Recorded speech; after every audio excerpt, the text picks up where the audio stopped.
In the spring of 1972, an Army Corps of Engineers hydrographic survey team running routine sonar sweeps along the lower Mississippi River between Natchez, Mississippi, and Baton Rouge, Louisiana, recorded a bathymetric anomaly at a site approximately 11 miles south of the town of St. Francisville that the team's log described, in the measured language of a crew that had been conducting river surveys for a combined total of more than 40 years, as inconsistent with known riverbed geology and not attributable to any navigation structure, natural erosion feature, or debris accumulation in the survey record.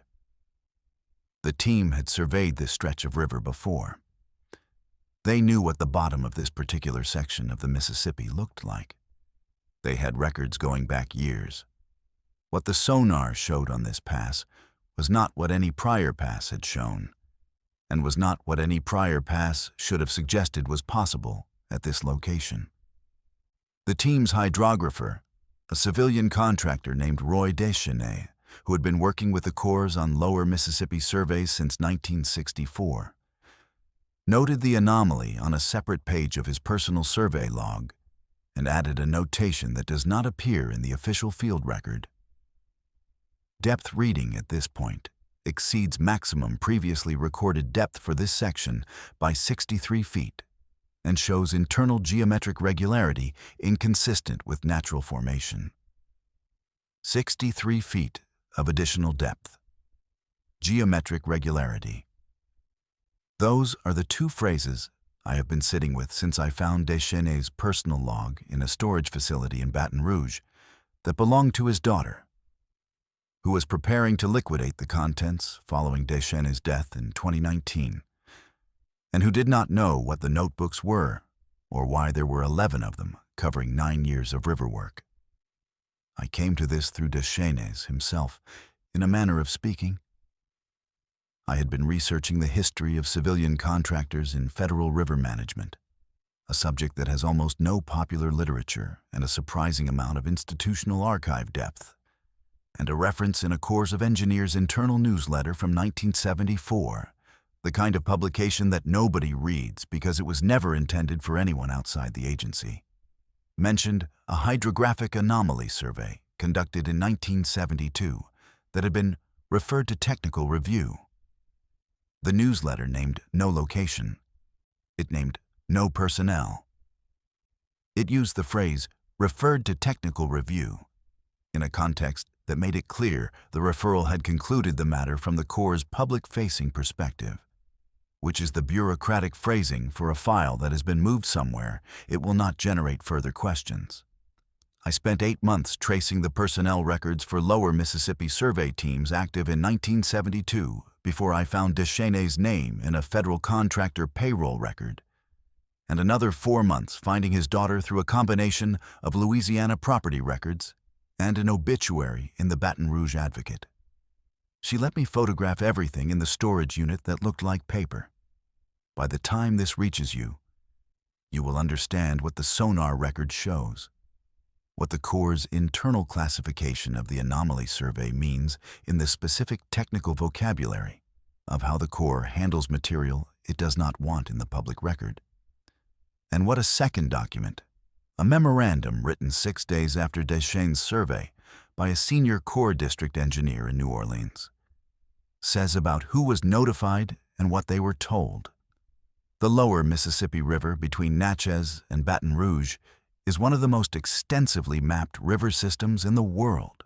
The Army Corps of Engineers has been conducting systematic hydrographic surveys of the Mississippi since the 1870s, and the lower river in particular, the section below Cairo, Illinois, where the river broadens and slows and begins the long meander toward the Gulf of Mexico, has been resurveyed on a near-continuous basis for over a century. Because the channel moves, the sandbars migrate, the cutbanks collapse in the night, and the navigation industry requires current bathymetric data at all times. A commercial towboat pushing barges from St. Louis to New Orleans is moving across a riverbed that the Corps has measured, in some sections, within the preceding 90 days. The survey record for the lower Mississippi is among the densest and most continuous hydrographic data sets on Earth. 15-foot changes in channel depth are caught between surveys. Debris accumulations are mapped, named, and tracked across years. The geological characteristics of every stretch of riverbed, the sediment type, the depth, the rate of change, are known with more precision than most nations know their capital cities. What that means is that when something appears in the survey record that was not there in any prior pass, and that does not match any known geological feature, and that has the specific geometric regularity that Deschênes noted in his personal log, it is not a measurement error, and it is not an instrument artifact, and it is not something that can be explained by the natural behavior of a river that has been measured continuously for 100 years. The Corps' instruments in 1972 were not perfect. Digital sonar processing was still developing, and the resolution of the 1972 equipment was coarser than current standards. But they were calibrated against a river that had been measured so many times, in so many ways, that an anomalous reading of the magnitude Deschênes recorded could not be dismissed as instrument noise. An anomaly 63 feet deeper than the surrounding profile, across a 400-foot span, registers on every verification pass. He made 3. The anomaly Deschênes recorded showed a depression in the riverbed approximately 400 feet long and between 60 and 70 feet deep below the surrounding bathymetric profile, with what his personal log describes as regular lateral walls and a flat floor of unusual uniformity. A natural scour hole in the Mississippi River, the kind created by turbulent flow around a submerged obstruction or at the apex of a channel bend, produces a depression with irregular walls, a rounded or elongated profile that follows the direction of the prevailing current, and a floor that is uneven, sloped toward the downstream end, and heavily laden with coarse sand and gravel carried by the turbulent flow that creates the hole. The scour hole is the river's work, and the river does not work in straight lines or flat floors. What Deschênes described has none of those characteristics. Regular lateral walls, a flat floor of unusual uniformity.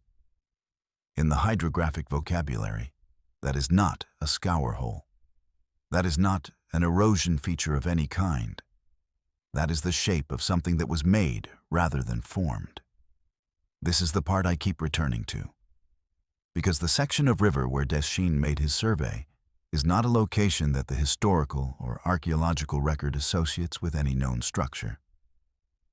There is no bridge at that location, no lock, no dam, no documented sunken vessel of sufficient size to alter the bathymetric profile by 63 feet over a 400-foot length. There are no documented construction projects at that site in the Corps' own project registry going back to the earliest systematic records. The nearest navigation structure is a revetment project completed in 1958, 11 miles upriver, which is far enough that its effect on the bathymetry at the survey location would be 0. What is at that location, in the geological record, is the Pleistocene valley fill that underlies the entire lower Mississippi floodplain, ancient sediment deposited by the river's ancestral channels over tens of thousands of years, sitting beneath the modern channel bed at a depth consistent with the surrounding survey data. The anomaly goes 63 feet below that profile. It goes through the modern riverbed sediment and into the Pleistocene fill below it, in a shape that the fill itself cannot explain. Consider the timeline of what happened after Deschênes submitted his survey log to the Corps District Office in New Orleans. Because the timeline is where the story stops being geology and starts being something else. Deschênes submitted his field records, including the official survey log with its notation of the anomaly, on May 9, 1972. The New Orleans District Office received them on May 11th. On May 17th, 6 days later, which in the administrative pace of a federal agency is an extraordinarily rapid response to any field submission, the survey's anomaly data was classified under the Corps' Internal Information Management Protocol as restricted technical material, not for public distribution. That classification designation is not the routine one used for sensitive engineering drawings or contractor proprietary information. It is the one used when the Corps has determined that public access to the material would be inconsistent with federal information security policy. The Corps classifies roughly 4 to 6 survey documents per year under that designation, typically involving active military installation infrastructure, underwater munition sites, or classified federal construction projects. A routine hydrographic anomaly survey in a civilian navigation channel had not, in the decade of district administrative records I reviewed through FOIA, ever previously received that classification. The administrative record shows the classification was applied. It does not show who applied it or why. It shows the date, May 17th, and the classification designation. And then it references a memorandum generated the same day, which the administrative record identifies by memo number but does not reproduce, because the memo itself is the classified material. I know the memo exists because the administrative record references it by number.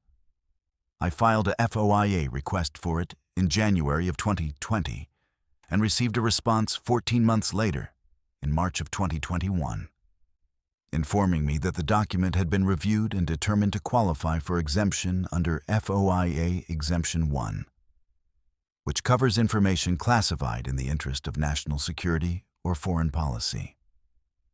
A hydrographic survey of the Mississippi River bottom, classified in the interest of national security 50 years ago, and still classified today. There is a detail in Deschênes' personal log that I want to make sure I have told you about, because it is the detail that changed the way I understand everything else in this story. And I have been holding it until now because it needs the context of everything that came before it to land with the weight it actually carries. On the same page where Deschênes records the depth anomaly and notes the geometric regularity of the feature, he records a second observation that he marks with a double line in the margin, which is the notation he uses throughout his 9 years of personal logs to indicate something he considered significant enough to flag for his own later review. The notation reads, "Sonar return from floor of anomaly inconsistent with sediment or rock substrate. Return character suggests a surface of manufactured or processed material. No similar return recorded in 9 years of lower river survey work. A surface of manufactured or processed material.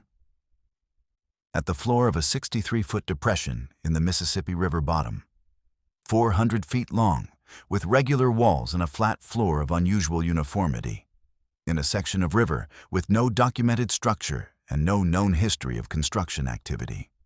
Deschênes had been running sonar sweeps on the lower Mississippi for 9 years. He knew what the river bottom looked like in every geological and depositional context the lower river produces. He knew what silt looked like. He knew what sand looked like. He knew what clay looked like and what gravel looked like and what the submerged remnants of old corp revetment work looked like. The floor of that anomaly looked like none of those things. The section of lower Mississippi River where Deschênes made his survey sits above one of the oldest, continuously inhabited regions of North America. The archaeological record for the lower river valley, what has been systematically excavated, which is a fraction of what the valley contains. Because the alluvial soil that makes the Mississippi bottomlands so agriculturally productive also buries whatever preceded the current land surface under feet and sometimes tens of feet of sediment deposited by the river's periodic floods and millennia of gradual channel migration. Documents human occupation extending back more than 10,000 years. The Poverty Point site, 120 miles upriver from Deschênes' survey location, is one of the largest and most complex prehistoric earthwork complexes in the Western Hemisphere. Built by a culture that archaeologists have been excavating since the 1950s, and that remains, in important respects, not understood.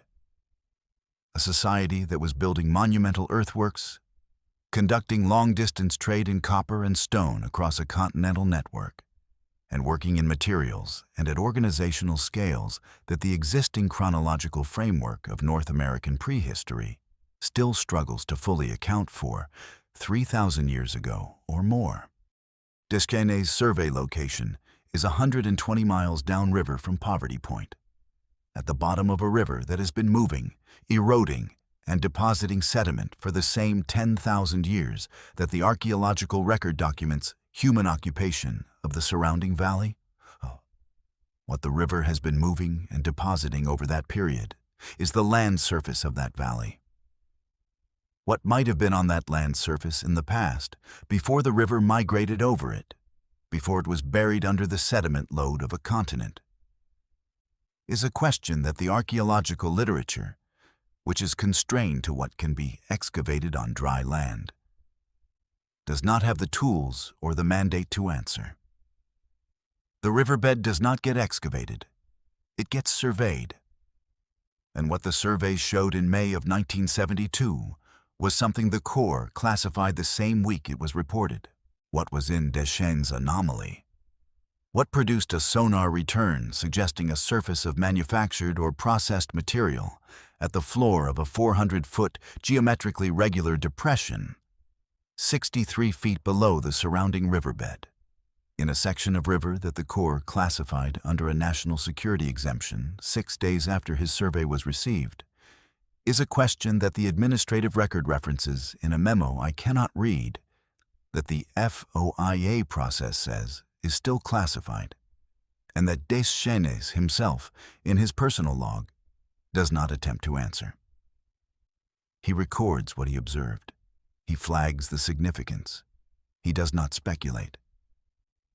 He was a hydrographer, and hydrographers write down what the instruments show. And what the instruments showed in May of 1972 on the lower Mississippi River was something that the Army Corps of Engineers decided within 6 days that the public should not know about. Roy Deschênes kept 11 personal survey logs across 9 years of lower Mississippi work. He kept them alongside his official logs as a professional habit, a place to record the observations, the questions, the things that didn't fit neatly into the standardized field forms the Corps required, the kind of marginal notation that experienced field workers make for their own reference, and that institutional records have no column for.